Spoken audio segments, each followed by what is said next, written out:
Hi hello नमस्कार सर्वांना. मी अक्षय पुन्हा एकदा माझ्या नवीन व्लॉगमध्ये तुम्हा सगळ्यांचं स्वागत करते. आज सकाळी लवकर उठून माझं सर्व आवरून सर्वात पहिल्यांदा मी दारामध्ये रांगोळी काढून घेतली. आता रांगोळी काढण्याचा सराव कमी झालेला आहे आणि अजून आता इतर बरीच कामं आहेत, त्यामुळे पटापट जशी जमेल तशी काढून घेतली. तर माझ्याकडनं गणेश चतुर्थीच्या तुम्हा सगळ्यांना खूप खूप शुभेच्छा. आणि पूजेला सुरुवात करण्यापूर्वी मी गोमूत्र शिंपडून घेते सगळीकडे. जी आमच्या देवाऱ्यातली दुसरी गणपती बाप्पाची मूर्ती आहे ना, ती आम्ही पूजेमध्ये ठेवणार आहोत. आणि पूजा म्हणजेच दररोज आरती, नैवेद्य या सर्व गोष्टी. आणि यामागचा निव्वळ उद्देश म्हणजे आर्विकने आत्तापर्यंत भारतात पाहिलेल्या गणेशोत्सवाचा विसर पडू नये आणि त्या सर्व गोष्टी त्याला पुन्हा एकदा आठवाव्यात. आपल्या बाप्पाच्या आरत्या त्याच्यासुद्धा पाठ असाव्यात आणि बाप्पाला आणण्यापासनं विसर्जनापर्यंत आपण काय काय करतो हे त्याला समजावं, इतकाच माझा प्रयत्न आहे. गणपती बाप्पा मोरया मंगलमूर्ती मोरया गणपती बाप्पा मोरया मोरया गणपती बाप्पा मंगलमूर्ती.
तर अशा प्रकारे घरच्या घरीच आम्ही आहे ना आपल्या घरातल्याच देवारातल्या बाप्पाची दरवर्षीप्रमाणे छोटीशी पूजा केलेली आहे, आरती केलेली आहे आणि आता फळांचा नैवेद्य दाखवलेला आहे.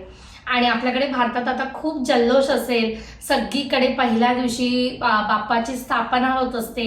पहाटे पहाटे भटजी येतात, काही जण स्वतःहून करतात. तर आमच्यासुद्धा खूप आठवणी आहेत. दरवर्षी आपण यावेळी मी मोदक करत असायचे आईच्या घरी आणि भरपूर 21 मोदक, 21 करंज्यांचा नैवेद्य हे सगळं करण्यामध्ये एवढी गडबड असायची. आई जेवणाचं बघायची, आम्ही मोदकाचं बघायचो, असं सगळं करत असायचो कामं वाटून प्रत्येकजण. पप्पा बाहेर स्थापना करत असायचे गणपतीची आणि भाऊ सगळे मदतीला असायचे. तर असं सर्व गडबड चालू असायची आणि ती एक वेगळीच मज्जा असते. आता भारताबाहेर आहोत, त्यामुळे जे घरामध्ये बाप्पा आहेत त्यांची अशीच पूजा करण्याची प्रयत्न केलेला आहे. आरती केलेली आहे छान, जेणेकरून ते शब्द मुलांच्या कानावरती पडतात आणि त्यांना सुद्धा आरती पाठ होते. का आपण सुद्धा लहानाचे मोठे तसंच झालेलो असतो आपल्या सार्वजनिक मंडपात किंवा घरी. असेच बाप्पाच्या आरत्या ऐकून आहे ना आपल्या कानावरती, बरोबर ना. आपण आपली आरत्या सर्व पाठ झालेल्या असतात, भले शब्द काही वेगळे आपण बोलत असतो आणि मोठं झाल्यावर आपल्याला समजतं अरे असं नाहीये, तर असं आहे शब्द. तर ती सगळी खूप मज्जा असते. कुठेतरी कानावरती आपल्या गणपतीचे गाणे ऐकायला येत असतात, जे बोलतात ना खूप जुने गाणं, अशी चिक्कमो त्याची माळ. आणि आम्ही सुद्धा सकाळपासून ना ती गाणं लावले होते. आणि ते आर्विक कसा रेडी झालाय, असा खूप मस्ती करतोय. धोतर घातलेला आहे त्याने आणि यावेळी हे नवीन धोतर आणलं, कारण आधीचं त्याला शॉर्ट होत होतं आणि आता असा रेडी झालाय. तर त्याचं लुक तर दाखवतेच. मी तर सिंपलच कुर्ता घातलेला आहे नवीन, कारण आपल्याला कामाची गडबड असते, घरातल्या सर्व गोष्टी बघायच्या असतात. बाप्पाची पूजा महत्त्वाची आहे, व्यवस्थित होणं. आणि तर स्वयंपाक मी आधी करून घेतला. आता बाप्पाची आरती आम्ही करून घेतली, रांगोळी वगैरे तर मी सकाळीच काढली. आणि आता ना मी मोदक बनवून घेते आणि मग जसे मोदक होतील तसं बाप्पाला नैवेद्य दाखवता येईल मोदकाचा आणि जेवणाचा. आणि मग त्यानंतरच आम्ही जेवू, कारण आज मंदार आणि मी सुद्धा सकाळपासून काही खाल्लं नाहीये. कारण मी आईकडे असताना अशीच करायची, मोदक करायला बसायचं, डिरेक्टली काही खायचं लक्षात नसायचं, बाप्पाचे मोदक कधी होत आहेत असं व्हायचं. त्याच्यामुळे तहान भूक ही गोष्ट आजच्या दिवशी नसते. तर तसंच आता मंदार आणि मी आहे ना बाप्पाला नैवेद्य दाखवल्यानंतरच खाणार, आम्ही अजून काहीच खाल्लं नाहीये. तर आजचा मान हा देवाचा पहिला. आमच्या सगळ्यांकडनं तुम्हा सर्वांना गणेश चतुर्थीच्या खूप खूप शुभेच्छा. तर सगळ्यांनी भरपूर मज्जा करा. भारतामध्ये जे पण असतील ते आता बाप्पाच्या मंडपात असतील, सगळे घरामध्ये बिझी असतील करणार, तसंच सगळ्यांनी आनंद साजरा करा. या दिवसात बाप्पाला जितकं शक्य होईल तितकं गोड धोड खायला घाला. अशाच प्रकारे आपण सर्वांनी बाप्पाची सेवा करूया. तर मग चला आता मी सुद्धा मोदक करायला सुरुवात करते. आज उकडीचे मोदक करता करता त्याची रेसिपी सुद्धा तुमच्याशी शेअर करणार आहे. कारण बऱ्याचदा संकष्टीला वगैरे उकडीचे मोदक करत असते, पण आजपर्यंत मी कधी रेसिपी शेअर केली नव्हती. तर इथे सर्वात पहिल्यांदा मी सारण बनवून घेते आणि त्यासाठी मी 1 चमचा तूप घातलेला आहे. व्यवस्थित मेल्ट झालं आणि तापलं की त्यामध्ये मी इथे 1 बाउल ओलं खोबरं किसलेलं घालते आहे. मोदकाचं सारण मी कालच करून ठेवलं होतं, त्याचा व्हिडिओ मी आज या ब्लॉगमध्ये शेअर करते, जेणेकरून मोदकाची संपूर्ण रेसिपी कंटिन्यू मला या ब्लॉगमध्ये शेअर करता येईल. खोबरं तुपामध्ये 1 ते 1.5 मिनटं मी परतवून घेणार, खाली लागू नये यासाठी मी कंटिन्यू परतवते. मोदकाचं किंवा पुरणपोळीचं सारण मी नेहमी आदल्या दिवशी करून ठेवत असते, म्हणजे दुसऱ्या दिवशी करताना फार जास्त घाई होत नाही. मोदकाचं सारण दुसऱ्या दिवशीपर्यंत आणखी छान गुळामध्ये मुरतं आणि त्याशिवाय पुरणपोळीचं सारण ना छान घट्ट होतं. 1 ते 1.5 मिनटं परतवल्यानंतर आता मी गूळ घालते आहे आणि मी अंदाजे घातलेला आहे, पण मी तुम्हाला सांगते की 1 वाटी खोबरं घेतलं होतं मी आणि पाऊण वाटी गूळ आहे अंदाजे. आणि सारण करताना अजिबात मी गॅस फास्ट करणार नाही आहे, अगदी स्लो गॅसवरती हा संपूर्ण गूळ मी मेल्ट होऊ देणार आहे. तुम्ही बघू शकता 4 ते 5 मिनटानंतर गूळ व्यवस्थित मेल्ट झालेला आहे आणि सारण आता संपूर्ण एकजीव झालेलं आहे. अजूनही काही गुळाचे जे खडे असतील ते गरम वाफेमध्ये बरोबर मेल्ट होतात. आता या स्टेपला मी यामध्ये काजू, बदाम आणि मनुके जे मी चॉप करून ठेवले होते ते घालते आहे. हवे असल्यास तुम्ही ड्रायफ्रूट्स आधी थोड्याशा तुपामध्ये परतवून सुद्धा घेऊ शकता. आता माझ्याकडे खसखस नाही आहे, पण खसखस घातली तर सारणाची चव आणखी वाढते. आता मी यामध्ये घालते केसर वेलची सिरप, यामुळे सारणाला खूप छान रंग येतो आणि त्याचबरोबर त्याची टेस्टसुद्धा वाढते. मी गरजे इतका म्हणजे 1 चमचा घातलेला आहे. आणि आता सर्वात शेवटी मी घालणार आहे वेलची पावडर. तर वेलची पावडर आहे ना कुठल्याही पदार्थामध्ये घालताना सर्वात शेवटी घालायची. वेलची पूड जर आधी घातली ना पदार्थ होत असताना वाफेसोबत वेलची पूडचा जो सुगंध आहे तो उडून जातो. आणि आता सर्व व्यवस्थित मिक्स करून मी गॅस बंद करून घेणार. खूप जास्त भाजायचं नाही आहे, ज्या वाफेमध्ये आहे ना राहिलेले गुळाचे खडे हे मेल्ट होतात आणि सारण जसं जसं थंड होतं ना तसं ते आणखी एकजीव होतं. तुम्ही पाहिलंच, काल मी सारण बनवून त्यानंतर ते फ्रीजमध्ये ठेवलं, त्यात अजून त्याची टेस्ट एन्हान्स झालेली आहे. आणि आता मी घेते पिठाला उकड काढायला. त्यासाठी मी कढईमध्ये घेतलेलं आहे 2 वाटी भरून पाणी.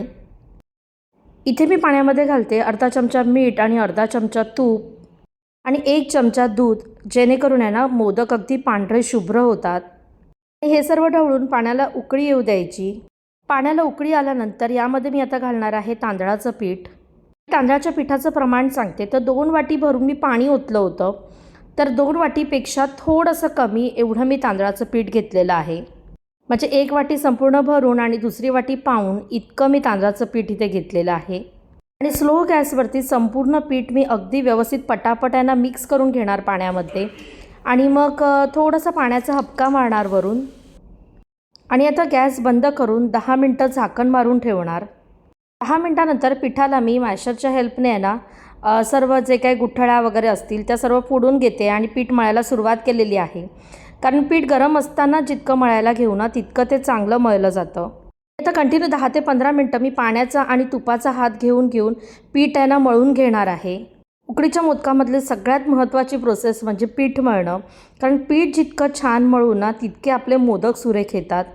ते 12 मिनटं पीठ कंटिन्यू मळल्यानंतर आता पीठ परफेक्ट मळलं गेलं आहे का ते बघते. इथे मी पिठाचा गोळा घेऊन प्रेस करून बघते. कडा अजिबात फाटलेला नाहीत. माझं पीठ परफेक्ट मळलेलं आहे. आणि आता पीठ असंच 5 मिनटं रेस्ट करायला ठेवते. मला इथे मोदक करायला बसायचं. तू कशाला बसलायस? नाही नाही, बाप्पाकडे नाही बसायचं जवळ. तू पॅन्ट का चेंज केली? पायजमा का काढला? कारण सगळ्यांनी दिसू नका म्हणून. त्याला दिसू नका काय असं मराठी बोलतात? मगाशी कसं बोला? मी म्हटलं का रे पायजमा काढला तू पॅन्ट घातली? नाही, सगळ्यांना ब्लॉगमध्ये दिसू नये म्हणून. नाही, आज काय आहे? आज काय आहे सांग? हा, आज बाप्पाचं काय आहे? चतुर्थी. आर्विकला ना सतत लुडबुड करण्यासाठी इथे बसायचं असतं, पण आता समयी आहे त्यामुळे जास्त लक्ष द्यावं लागतं. मोदक करण्यासाठी मी ओट्यावर बसलेली आहे कारण दीदी आलेली आहे क्लिनिंगसाठी. परंतु पूजा करायची होती त्यामुळे आधी मी कचरा काढून घेतला होता. आता मोदक करायला सुरुवात करते आणि प्रत्येक वेळी मोदक करताना मी पाण्याचा, तुपाचा किंवा सुक्या पिठाचा हात घेते. पहिला मोदक मी तुम्हाला अगदी पारंपरिक पद्धतीने बनवून दाखवते. तर इथे पाण्याचा हात घेऊन वाटी करून घ्यायची आणि वाटीचा सर्व बाजूने पातळ लेअर करून घ्यायचा. कारण मोदकाची पारी जर जाड राहिली ना तर आतल्या सारणाची चव कमी लागते आणि खाताना पिठाचं प्रमाण जास्त लागतं. नॉर्मल तांदळाचं पीठ वापरून सुद्धा मोदक चांगले बनतात, परंतु मोदकाचं पीठ वापरून मोदक आणखी सुरेख होतात कारण मोदकाच्या पिठाला एक छान सुगंध असतो आणि ते तांदूळ वाळवण्याची पद्धत वेगळी असते, त्यामुळे मोदक जास्त फाटत नाहीत. 2 बोटाच्या साहाय्याने हलक्या हाताने पाकळ्या करायच्या आणि जितक्या पाकळ्या जास्त करू ना तितका मोदक दिसायला सुरेख होतो. मी थोडं सारण आधी भरते आणि थोडं सारण नंतर भरते. काही जण पाकळ्या केल्यानंतर सारण भरतात आणि मग हलक्या हाताने सर्व पाकळ्या जवळ आणून मस्त असा मोदक तयार होतो. जर कोणाला हातावर पिठाची वाटी करणं कठीण वाटत असेल तर लाटूनसुद्धा करू शकतो. त्यासाठी गोळ्याला तुपाचा हात लावून हलक्या हाताने लाटून घ्यायचा, पुरीच्या साईज इतका, आणि मग सेम प्रोसेस करायची.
आजच्या दिवशी मोदकाबरोबर आपण थोड्याफार का होईना पण करंजा करतो. तर करंजा आपण लाटून तर करतोच, पण न लाटता मी डायरेक्टली हातावरती अशा करंजा करते.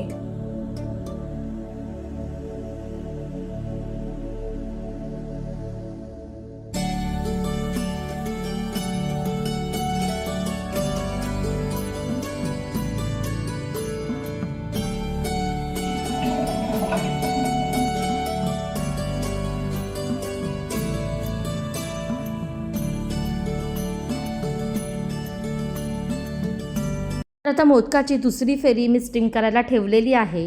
तेपर्यंत आजच्या नैवेद्यामध्ये मी काय काय बनवलं आहे ते सर्व दाखवते. इथे मी केलेली आहे चण्याची ग्रेव्ही भाजी, कढी.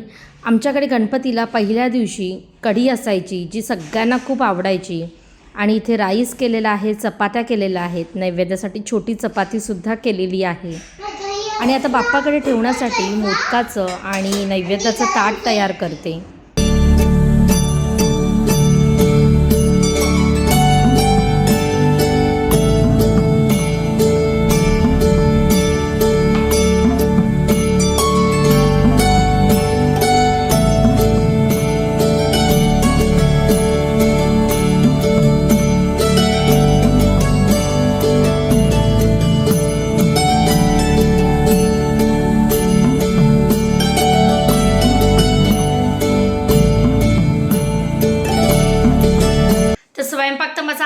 झालेला होता. मोदकसुद्धा छान झालेत आणि बाप्पाला मस्त नैवेद्य दाखवून झालेला आहे मोदकांचा. आणि मोदक म्हटल्यावरती करंजीचा मान येतोच येतो. त्याच्यामुळे थोड्या का होईना करंज्या ह्या असतातच असतात. त्याच्यामुळे मोदकासोबत करंज्यासुद्धा मी केलेल्या आहेत. आणि आता बाप्पाला छान नैवेद्य दाखवलं आहे. बाप्पा जेवून घेतील आणि आता आम्हीसुद्धा जेवून घेतो. तर बरोबर वाजलेला आहे 1:15 वाजता माझं सर्व झालेलं आहे. सकाळी 7 वाजता माझं सर्व सुरू झालं होतं. तर असा होता माझा आजचा व्लॉग. आजच्या व्लॉगमध्ये मस्त दारामध्ये रांगोळी काढून छान घरातल्याच बाप्पाची पूजा आम्ही केली. मस्त उकडीचे मोदक तुमच्या सगळ्यांकडे पण बनलेच असतील आणि माझ्याकडे सुद्धा. आणि असं होतं ना, कधी आता प्रसाद म्हणून सर्व खातोय तर असं वाटतं. आणि पुढचे 5 दिवस, कारण गौरी विसर्जन असायचं आमचा गणपती, गौरी नसायच्या पण गौरीपर्यंत असायचा बाप्पा. ज्या दिवशी गौरी विसर्जन असतं मग ते 5, 6 किंवा 7 दिवसाचं असायचं. तर त्याचप्रमाणे आमचं गणपतीचं विसर्जन असायचं. तर तितकेच दिवस मी सुद्धा पूजा करणार आहे. दररोज मस्त मस्त नैवेद्य बाप्पाला दाखवणार आहे आणि ते सर्व ब्लॉग ना तुमच्याशी शेअर करण्याचा प्रयत्न करतच राहणार आहे. तर असा होता आजचा चतुर्थी स्पेशल ब्लॉग. आय होप तो तुम्हाला आवडला असेल आणि आय होप तुम्हाला आजचा ब्लॉग आवडला असेल आणि व्हिडिओ आवडला असेल तर जास्तीत जास्त लाईक करा, शेअर करा आणि सबस्क्राईब करा. पुन्हा भेटू नवीन व्लॉगमध्ये. तेपर्यंत सर्वांनी आपली काळजी घ्या. बाय.